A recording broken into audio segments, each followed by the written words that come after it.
I'm going to show you how I built my home gym for $250 and it offers all of the same benefits compared to if someone spent $1 million, and it's based on 10 critical concepts. The first concept is to make it easy. We all know how crucial exercise is for our health and longevity, but in today's world, time is incredibly short. We're working long hours, prioritizing time with our kids, being a great partner in a relationship, maintaining friends, and the list goes on. On the other hand, if we don't make time for exercise, we significantly increase our chance of dying early, having heart attacks, cancer, and becoming frail. So, using a concept from the book Atomic Habits, which I highly recommend everyone reads, the third law is to make it easy. We as humans naturally gravitate to the things that require the least effort, and that's where an environmental shift helps. I wanted to create an environment where doing the hard thing becomes as easy as possible, and that's why I built my home gym. I wanted to break down barriers that may get in the way of a workout. For example, I didn't want to use that I have to travel by car to a gym as an excuse. I need to optimize my time. The second concept is a mixture of resistance and aerobic exercise. We know that resistance exercise is critical for longevity. We need to maintain our muscle stores. But equally, aerobic exercise is fundamental, and we shouldn't do one at the expense of the other. We have to do both if we're optimizing for longevity.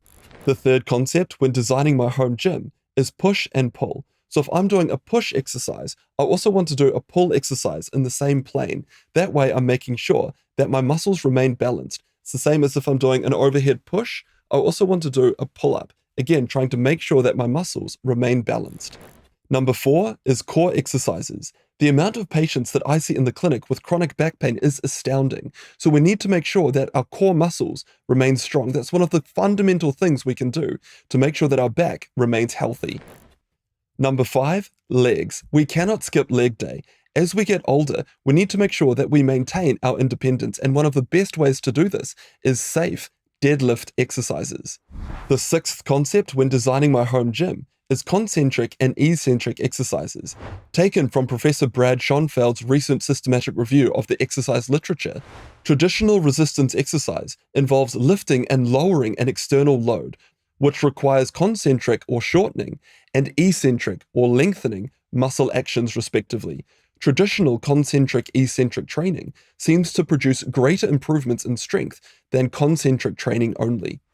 It's a similar idea for the seventh concept, which is full range of motion. Training with a full range of motion generally maximizes strength gains across most contexts.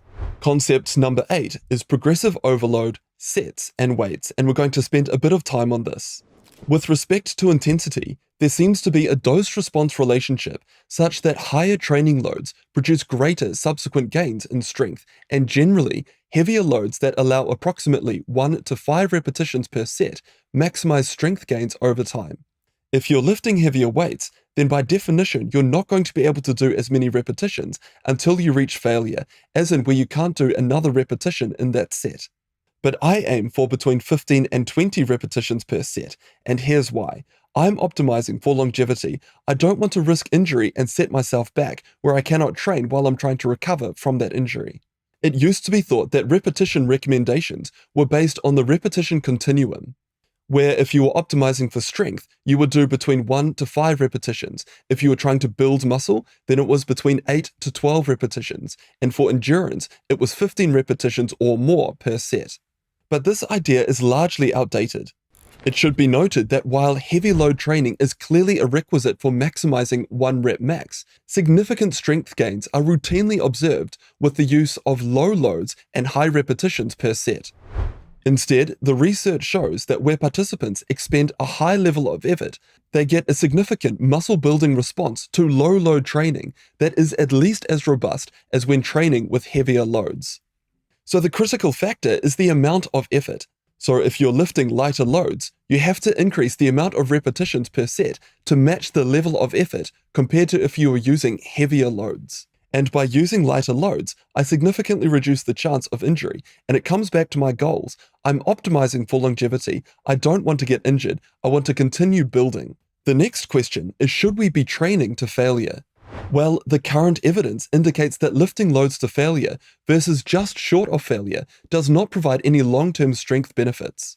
Plus, by training to failure, it significantly increases fatigue and delays the subsequent recovery timeline between the sets and between sessions.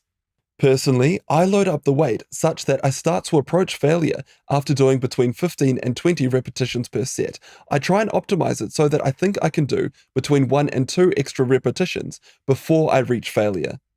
The next question is, how many sets should we be doing per exercise? Because although 2 to 3 sets per exercise stimulates greater strength gains compared to 1 set per exercise, further increases in the dose to between 4 to 6 sets per exercise might have only little additional benefit. I aim for between 3 to 4 sets per exercise, but how long do I wait between each set? The research suggests that performing resistance exercise using short interset rest intervals, so less than 2 minutes, diminishes strength gains compared to using longer rest intervals of greater than 2 minutes. Those are the broad concepts of how I structure my resistance exercise protocol. The 9th concept out of 10 is optimized recovery. In the short term, resistance exercise rips our muscles, it damages them, and we need to make sure that we've got great recovery so that we can rebuild and become stronger. If we get this right, then supercompensation occurs. This is where there's incremental improvements in performance beyond our previous capabilities. So broadly speaking, and this is what I've found to work for me, is that I'll do a full body resistance exercise workout one day, then the next day I'll do an aerobic workout, followed up by the third day of resistance exercise, and so on. And I aim to do about 10 sets of an exercise per week. And the final concept is periodized resistance training. This is more of an advanced concept, so in the pinned comment I'll link to the advanced exercise section of Roadmap.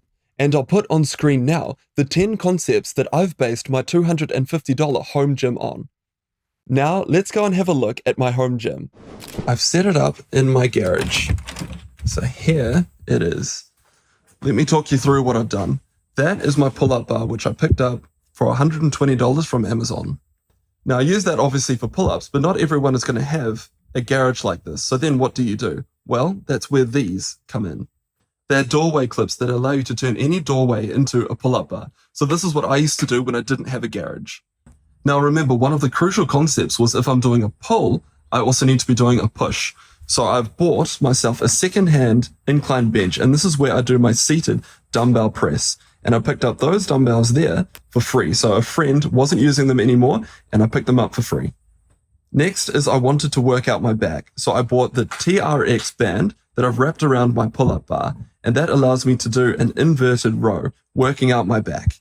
That's the pulling movement towards me, and then I want to do a pushing movement away, again in the same plane. And that's where I'm using my bench and also my dumbbells. To further work out my chest, I can do chest flies, and then I can match it with back flies. Moving through the concepts that I went through earlier, we know how critical core is for our overall health and longevity. So I use my pull-up machine to do leg raises. And for further core exercises, I've got my exercise mat, which I bought for $20 from Amazon. Moving down the body to legs, I use the dumbbells for deadlifts. So I'm trying to keep things as cheap as possible. So I'm aiming for between 15 to 20 repetitions of a deadlift using the dumbbells. For calves, I do heel raises on the step, and I can load up further weight by holding onto the handrails and pulling myself down. And before moving on to my cardio workout, yes, there's a lot that I can do to improve the gym. I can put down a proper floor, I can get a second-hand squat rack, but my point here is that I've set all of this up for $250, and it does all of the exercises that I want, and I can further build upon those exercises using this equipment. And one of the best forms of cardio that I can do is going out for a run. Now, yes, I'm very lucky in New Zealand to be able to go for a run in this beautiful, crisp, clean air. It's a safe environment. Not everyone's going to be able to do this. So if you don't have an environment like this, what to do? Well, that's why I've got this. A second-hand Exercycle bike for $50. You don't need anything more expensive than that. I chose the cheapest one possible, and it does everything that I could want. The point of this video is to show you how I've tried to make resistance and aerobic exercise easy despite a very busy life. And I also use microvitamin to help me reach the recommended daily intakes of the various micronutrients. Plus, it's got TMG to further help exercise performance. But just because I use a supplement does not in any way mean that you should as well. And speaking of longevity, it's not only exercise that's fundamental, it's also diet. So make sure to check out this next video here that goes through the best diet for longevity, and a massive thank you to all of the patrons supporting the channel.